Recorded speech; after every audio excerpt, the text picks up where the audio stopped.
Hello everyone, welcome to the channel. So in this video we are going to do 5 things we learned from Newcastle 1-0 win against Manchester United. Obviously, I still believe all the traveling Manchester United fans deserve a refund because that was an absolutely disastrous performance. We absolutely need to blame every single one of those players on the pitch for giving us that poor performance. There was absolutely no attitude, no desire, no teamwork, no effort. It was just like Manchester United didn't know what they were doing. Even from the coaching side, from the tactics side, we were absolutely at class. So this video obviously is 5 things we learned. And firstly, I'm going to start up with number 1, Rashford disastrous display.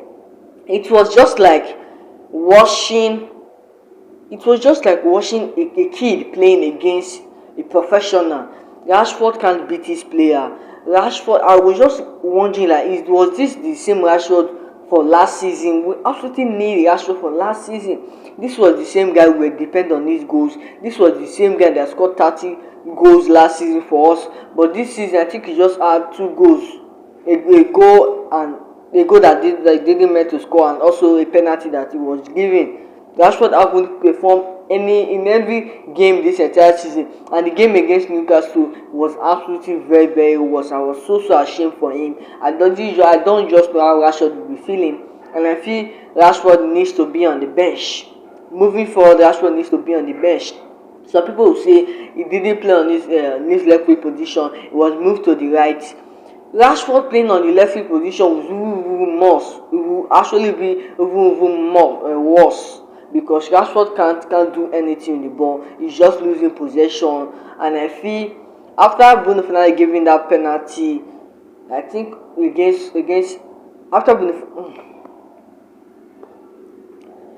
I thought Marcus Rashford would have boosted his confidence after receiving that penalty goal, but it was absolutely a no. And I was surprised that Rashford let us down. He absolutely let us down. That was a disastrous performance. Everyone on the pitch had a higher rating than him, even in the opponent's side. I think Rashford, I will give him a 1 out of 10 performance, because that one is just there because he was just on the pitch, and because maybe he completed a pass. Because I was just surprised that Rashford let us down as a Manchester United fan. We absolutely need our Rashford of last season back, because we know it's going to help the team. But currently, Rashford needs to be on the bench moving forward, because I feel Rashford is a minus for us. When you have Rashford on the pitch, it just looks like we are 1 man down, because Rashford is a total minus. He needs to be on the bench moving forward. And the number 2 thing we learned was Harry Maguire has some tactical errors. And firstly, it started from the lineup. Seeing the lineup, I was like, this game we might lose the game, because I was very surprised how the Manchester started ahead of Oilon, how the Rashford start ahead of Anthony, who played well against Galatasaray on last game. How did McTominay start and Amrabat on the bench? How did Luke Shaw was played out of position? And also, how did Diego Dalot started that game? And I actually know that we were absolutely gonna lose this game. And I was even surprised that Harry made some poor substitution by keeping McTominay on the pitch and removing Kobe Mino. He actually made some tactical errors that made us at class, that made us not to look like a bottom half club. Even Luton plays better football than current Manchester United. Even Sheffield United, that sit 20th on the Premier League table, plays better football than Man United. Majority of Manchester United points are just against bottom half clubs. We can't play against the Premier League top 8. We can't play against, I think Man United fans need to lower their expectation this season, because seeing Man United football right now, it is absolutely very terrible, and it is very embarrassing. And I feel every time make some tactical errors. And moving on our game against Chelsea, we don't need all those type of errors, and he needs to get his lineup right. He needs to get his substitution right. We need points, and we absolutely need points. But those tactical errors, I think Eritan needs to be blamed in that game. Also, some of the players that didn't show no effort and they didn't show no attitude. Ten Hag needs to be blamed for that game as well, due to his tactical errors and mistakes. They didn't absolutely work out. And the number 3 thing we learned was McTominay absolutely let us down. I've said this I've said this like uncountable times that McTominay is not showing enough to be in the starting 11. He's not showing enough to start. He's not even showing enough to be on the bench. McTominay has always been an average player.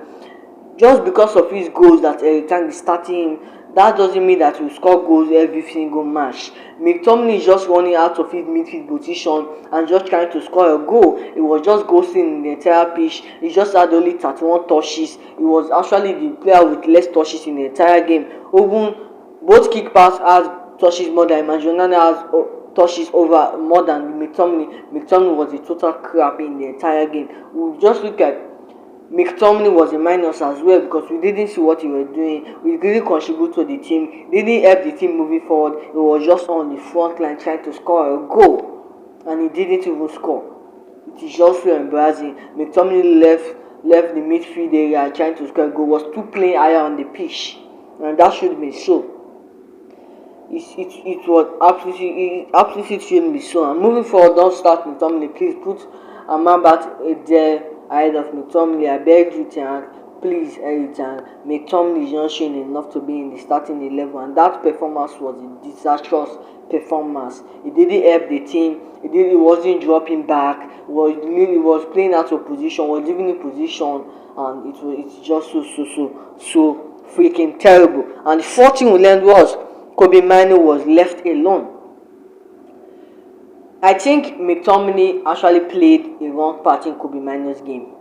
McTominay left Kobe Manu alone, and just like our Casemiro had a poor season this season, this was the same thing that made Casemiro have poor season this season as well, because the entire midfield was leaving Casemiro alone doing all the works, and it was too much for him. You were having at least 4 players moving towards him. How do you expect Casemiro to make any tackles? That was what they did to Kobe Manu in our game against Newcastle. They absolutely left Kobe Manu alone. McTominay ran out of position. Bruno Fernandes obviously being higher on the pitch. Kobe Manu was just there, and even just being there, Kobe Manu had great ball retrievement. He had great passes. He was just physically strong. He was stable. He was doing good decision making.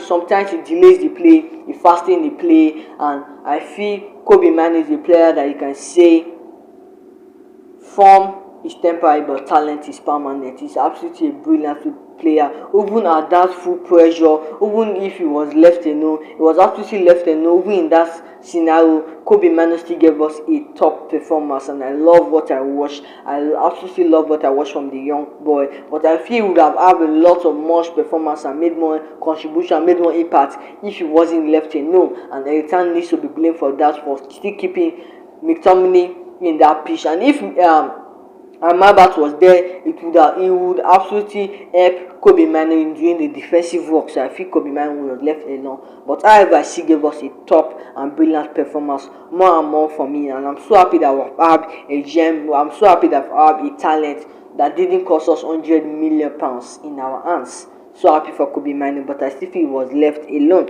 And finally, the 15th was Harry Maguire had a brilliant performance. This season has just been brilliant. Credit to where it's due. Harry Maguire is one of the best players, and currently the best player in the entire Manchester United squad. Considering the fact that Harry Maguire tried to score goal, considering the fact that Harry Maguire was actually being more party in the midfield area, Harry Maguire was just everywhere on the pitch. As a defender, Harry Maguire played and had more work rate. It map. Harry Maguire this season has been brilliant. And this game against Newcastle, I think Manchester United would have actually been 4-0. The match would have ended 4-0 if not of Harry Maguire's performance. I actually think so. It would have actually been funny. And Maguire was just making blocks, was making clearance, was making interception. He was throwing himself and trying to prevent any incoming shots. And Maguire was just trying to be the first player to react to any rebound. And Maguire has been totally superb. He has been totally showing professionalism. He has been showing top class this entire season. The game against Newcastle, his form still continues. The time we needed him most, Harry Maguire stepped up. I'm so happy that Harry Maguire is performing well at Manchester United. And that performance, I'm going to give him absolutely a 7/10 performance. Just because the other defender didn't help him much, that's why I'm not giving him maybe an 8 or a 9. He was just there doing his work and covering Andrew Onana, and I felt Harry Maguire actually took us from disgrace. He actually made us not to concede much. So kudos to Harry Maguire. Harry Maguire is our best player in Manchester United currently this season, and the time when we needed him most. He stepped us. Long may his form continues at Manchester United. Although we had some issues with the VAR, and I feel that should have been a red card tackle. Bruno Fernandes might have been injured, and I feel that should have been a red card tackle. But that doesn't is absolutely not an excuse. We don't need a red card to win a game. I think that's not an excuse. We were at class, we were at played, we were just beaten by the better team. Not just the better team, we were beaten by the only team on the pitch. And what is actually worrying is that our next 6 Premier League games, our next 6 incoming games will be actually very, very tough. And I wonder how many points Manchester United will have in the next 6 coming games.